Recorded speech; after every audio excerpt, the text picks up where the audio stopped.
ఓం శ్రీ గురుభ్యో నమ. ఓం శ్రీ మాత్రే నమ.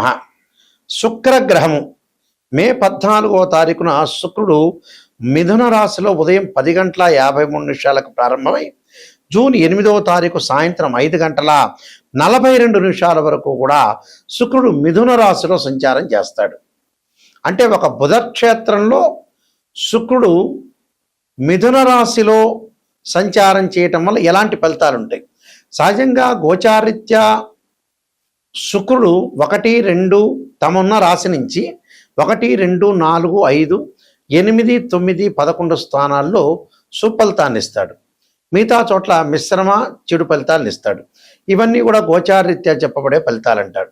శుక్రుడు సుఖాన్ని, భోగాన్ని, సౌఖ్యాన్ని, లగ్జరీని, కళత్రకారకుడు. ద్వాదశ భావాల్లో 7వ భావకారకుడు ఎవరు అంటే కళత్రకారకుడు ఎవరంటే శుక్రుడే.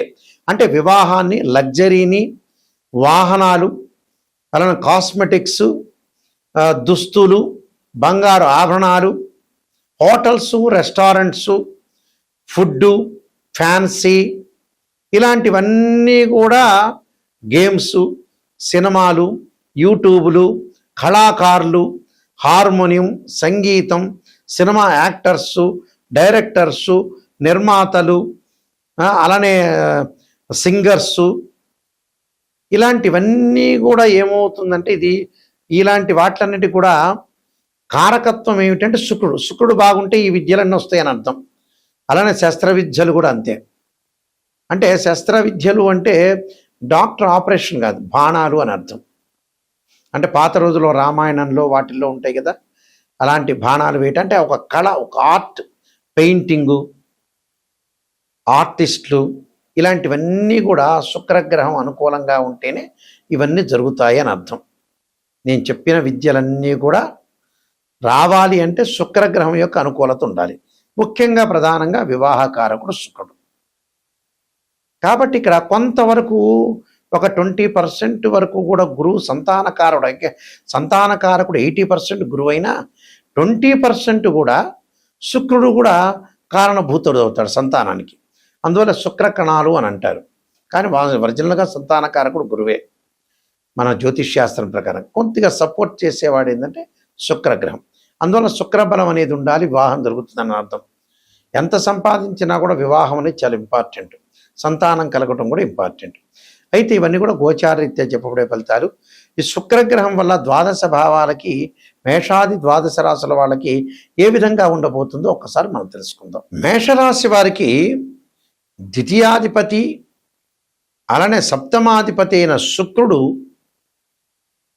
ఇక్కడ తృతీయ స్థానంలో ఉండటం వల్ల ఎలాంటి ఫలితాలు జరగబోతున్నాయి అంటే మిథున రాశిలో శుక్రుడు యొక్క సంచారం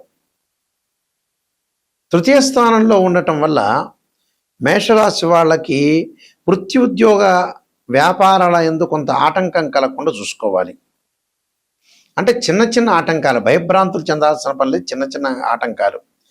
ఎవరైనా సరే వెన్నుపోటు విషయంలో కానీ, ఎవరైనా నమ్మిన వారి వల్ల మోసపోవడం జరగటం, శత్రువులు వృద్ధి చెందటం, కుటుంబంలో అనారోగ్యాలు, ఖర్చుల విషయంలో కొంత తగ్గించుకోవాలి, నియంత్రణ చేసుకోవాలి.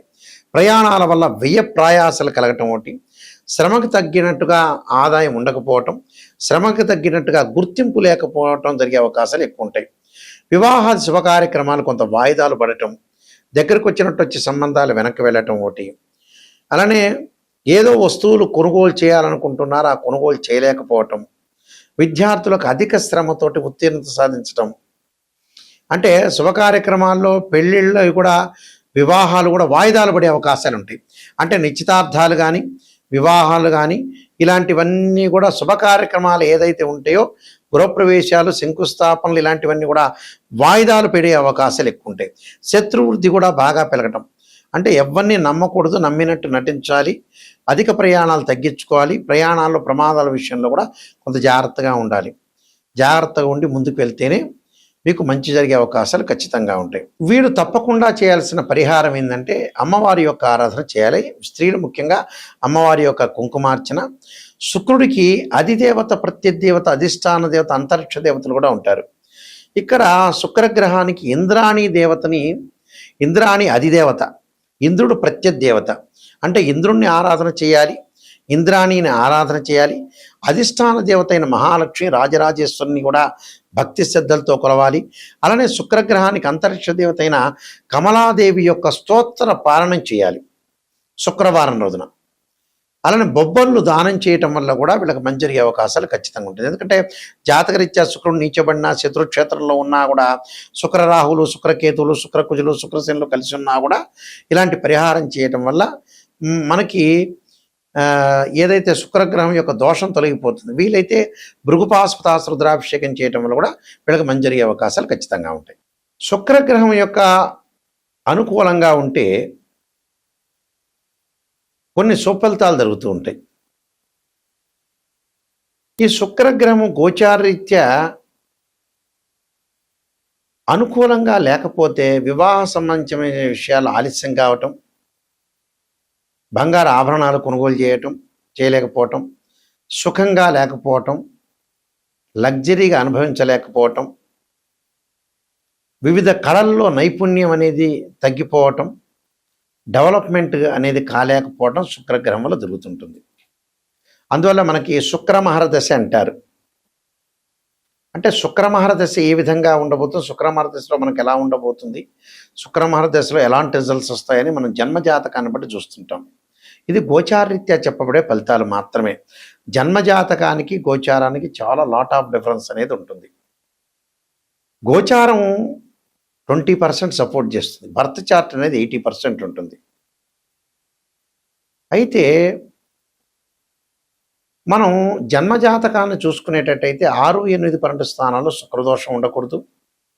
జన్మజాతకం నేను ఇప్పుడు చెప్పేది, గోచారం కాదు. జన్మజాతకంలో 6, 8, 12 స్థానాల్లో శుక్రదోషం ఉండకూడదు. శుక్రుడు రాహుతో కానీ, కేతువుతో కానీ, కుజుడితో కానీ, శనితో కానీ కంజంక్షన్ కాకూడదు. శుక్రుడు మృగశిర, చిత్త, ధనిష్ట నక్షత్రంలో ఉండకూడదు. ఆరుద్ర, స్వాతి, శతభిష నక్షత్రంలో ఉండకూడదు. అశ్విని, మఖ, మూలా నక్షత్రంలో ఉండకూడదు. అలానే పుష్యమి, అనురాధ, ఉత్తరాభాద్ర నక్షత్రంలో కూడా ఉండకూడదు. శుక్రుడు రాహుతోటి, కుజుడితోటి, శనితోటి, కేతువుతోటి కంజంక్షన్ కాకూడదు. రాహుకేతులు, కుజుడు, శని. అందువల్ల ఇవన్నీ కూడా జన్మజాతకాన్ని చెప్పేవి. గోచారరీత్యా వచ్చేటప్పటికల్లా వాళ్ళ రాశి దగ్గర నుంచి 1, 2, 4, 5, 8, 9, 11 స్థానాల్లో ఉంటే మంచి సుఫలితాన్ని ఇస్తాడు. ఇవన్నీ కూడా నిజాన్ని తెలుసుకోవాలి. ఎప్పుడు కూడా మనం నిజం తెలుసుకున్నామంటే చాలా అనుకూలమైన ఫలితాలు వస్తాయని అర్థం. ఎప్పుడు కూడా లైఫ్లో ఒక జాతకుడిని, ఎవరైనా సరే జాతకం చెప్పించుకునేవాళ్ళు ఒక ఆస్ట్రాలజర్ని అప్రోచ్ అయ్యేటప్పుడు ఖచ్చితంగా ఒక నెగిటివ్, పాజిటివ్ అనేది రెండూ కూడా తెలుసుకోవాలి. కేవలం పాజిటివ్నే కాదు, నెగిటివ్ తెలుసుకుంటే ఆ నెగిటివ్లోంచి మనం పాజిటివ్ ఎలా వస్తామని తెలుసుకుంటాం. కేవలం మనం పాజిటివ్ తెలుసుకున్నామంటే ఏం లాభం? ఆ పాజిటివ్ మీకే తెలుస్తుంది, మేము చెప్పక్కర్లేదు, ఆస్ట్రాలజర్ ఎవరు చెప్పక్కర్లేదు. నెగిటివ్ రేపు రాబోయే రోజుల్లో నెగిటివ్ అనేది ఎలా ఉండబోతుంది, దాన్ని ఎలా మనం ఓవర్కమ్ చేయాలి, ఎలాంటి పరిహారాలు చేయాలి, ఎలాంటి ఫుడ్ తీసుకోవాలి, ఎవరితోటి ఎలా ప్రవర్తించాలి, ఎలా ఉండాలి అనే సమగ్రంగా మనం తెలుసుకోవాలంటే డీటెయిల్గా జాతకాన్ని ఓపెన్గా చెప్పించుకోవాలి, ఓపెన్ హార్ట్గా. ఎవరైనా సరే నా దగ్గర సంప్రదించేవాళ్ళు నాయకంటి మల్లికార్జున శర్మ గారి ద్వారా బాగుపడాలి, నిజం తెలుసుకోవాలి అనే వ్యక్తులు మాత్రమే ఫోన్ చేయండి, కాలక్షేపానికి వద్దు.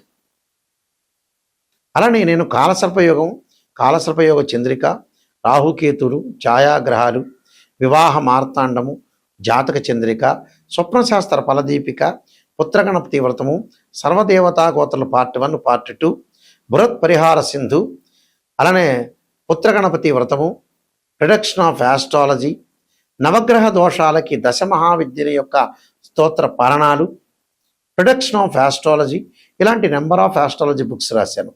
ఇవన్నీ కూడా రాజమండ్రి వారి యొక్క మోహన్ పబ్లికేషన్ వారి యొక్క పబ్లికేషన్ వాళ్ళకిలో మీకు ఈ పుస్తకాలన్నీ కూడా దొరుకుతాయి. అంటే మోహన్ పబ్లికేషన్ రాజమండ్రి వారి దగ్గర ఈ పుస్తకాలన్నీ కూడా మీకు లభ్యమవుతాయి. మా దగ్గర కూడా ఈ పుస్తకాలన్నీ కూడా ఉంటాయి. అందులో బృహత్ పరిహార సింధు అనేది చాలా ఇంపార్టెంట్ బుక్. అలానే ప్రతిదీ కూడా కాలసర్పయోగ చంద్రిక చాలా ఇంపార్టెంట్ బుక్కే. అలానే నవగ్రహ దోషాలకి దశమహావిద్యల యొక్క స్తోత్ర పారాయణాలు ఇవన్నీ కూడా మా దగ్గర లభిస్తాయి. లేకపోతే మీరు రాజమండ్రి మోహన్ పబ్లికేషన్ వాళ్ళని కూడా సంప్రదించి అక్కడి నుంచి కూడా మీరు తెప్పించుకోవచ్చు. మా వెబ్సైట్ వచ్చేటప్పుడు www.nayakanti.in, అలానే www.nayakanti.com. ఆ స్క్రీన్ మీద స్క్రోలింగ్ అవుతున్న నెంబర్ నా నెంబర్కే వస్తుంది. ఏ విషయం మాట్లాడాలన్నా నా నెంబర్కి మీరు ఫోన్ చేయొచ్చు. అయితే జాతకం చెప్పించుకునే వాళ్ళు నెగిటివ్ కూడా చాలా ఇంపార్టెంట్గా తీసుకొని ముందుకు వెళ్ళాలి.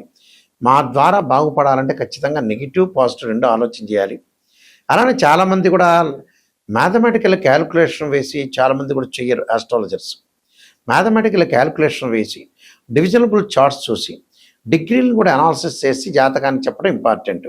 అంటే దీనిలో రాశిచక్రం అని, భావచక్రం అని, దశమాంశం అని, సప్తమాంశం అని, నవాంశం అని ఇలా D16 చార్ట్స్ ఉంటాయి. ఆ చార్ట్స్ అన్ని కూడా అనాలిసిస్ చేసి మనం చెప్పాలంటే మ్యాథమెటికల్ క్యాలిక్యులేషన్ చాలా ఇంపార్టెంట్ ఇందులో.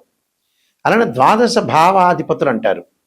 అంటే తనుభావానికి రవ్యాధిపతి, ద్వితీయ భావానికి గురువు, తృతీయ భావానికి కుజుడని, చతుర్థ భావానికి చంద్రుడని, పంచమ భావానికి గురువు అని, ఇలాంటి ద్వాదశ భావాధిపతులు, మళ్ళీ రాస్యాధిపతులు, ఆ గడిలో ఉన్న గ్రహం అంటే మూడింటిని కూడా అనాలిసిస్ చేయాలి. దానిలో ఉచ్చ నీచ డిగ్రీలు, దృష్టి, యోగాలు ఇలాంటివన్నీ కూడా ఆలోచన చేయాలి. శుక్రుడు ఎక్కడున్నాడు జన్మజాతకంలో, ఎందుకు వివాహం జరగట్లేదు, ఎందుకు ఆలస్యం జరుగుతుంది వివాహం అయిపోయిన తర్వాత విడాకులు ఎందుకు జరుగుతున్నాయి అంటే జాతకాలు పొంతన చూసుకోలేకపోవటమా, లేకపోతే మొట్టమొదటి జాతకం చూపించుకోలేకపోవటమా, సరైన విధానంలో చూపించుకోలేకపోవటమా. కొంతమంది ఉంటారు రకరకాల వాళ్ళు, మా దానిలో RMP డాక్టర్లు, MBBS డాక్టర్లు, MS డాక్టర్లాగా ఉంటారు. చిన్న వాళ్ళు ఏదో టూకీగా చెప్పి ఏదో మీరు కన్సల్టింగ్ ఫీజు ఇస్తున్నారని ఆ 10 నిమిషాలకు సంతృప్తి పొందే వాళ్ళు కూడా ఉంటారు. చెందిచ్చే వాళ్ళు ఉంటారు, మీరు సంతృప్తి పొందుతారు. దానివల్ల లాభం ఏమి ఉండదు. అందువల్లే ఇక్కడ విడాకులు, డివర్స్ కావడానికి కారణం ఏంటంటే జాతకాన్ని కరెక్ట్గా అనాలిసిస్ చేయలేకపోవటం. చాలామంది కూడా వస్తారు జాతకాన్ని పర్ఫెక్ట్గా చూపించుకోకుండా మ్యాచింగ్కి డైరెక్ట్గా వస్తారు. గురువుగారు మ్యాచింగ్ బాగుంది అని, కానీ వాళ్ళ వ్యక్తిగత జాతకం, ఆ అమ్మాయి యొక్క జాతకం, ఆ అబ్బాయి జాతకం స్పెషల్గా చూపించుకోవాలి. చూపించుకున్న తర్వాత డివర్స్ జరుగుతున్నాయా, లేదా మంచిగా కాపురం చేస్తున్నారా, ఒక అమ్మాయికి భర్త ఎలాంటి వాడు, భర్త యొక్క క్యారెక్టర్ ఏంది, వాళ్ళ ఫ్యామిలీ పరంగా ఏంది, అత్తగారేంటి, ఒక అబ్బాయికి భార్య ఎలాంటిది, భార్య యొక్క చుట్టాలు ఎలాంటి వాళ్ళు, వాళ్ళ యొక్క బంధం ఎలాంటిది అనేది తెలుసుకోవాలి. ఎక్కడా కూడా డిఫరెన్స్ ఆఫ్ ఒపీనియన్స్ రాకుండా చూసుకోవాలి. ఎందుకంటే వైఫ్ అండ్ హస్బెండ్ అనే వాళ్ళు లాంగ్ రన్లో ట్రావెల్ చేయాల్సిన అవసరం ఉంటుంది. కాబట్టి చాలా జాగ్రత్తగా జాతకాన్ని చూపించుకొని ముందుకు వెళ్ళటమే చాలా ఇంపార్టెంట్. అంటే ప్రతి విషయంలో కూడా చాలా జాగ్రత్తగా అనుసరించి ముందుకు వెళ్తేనే మనకు మంచి జరిగే అవకాశం ఉంటుంది. మీ అందరికీ కూడా పరమేశ్వరుడు యొక్క కరుణాకటాక్షం ఉండాలని ఆశిస్తూ సర్వే జనా సుఖినో భవంతు.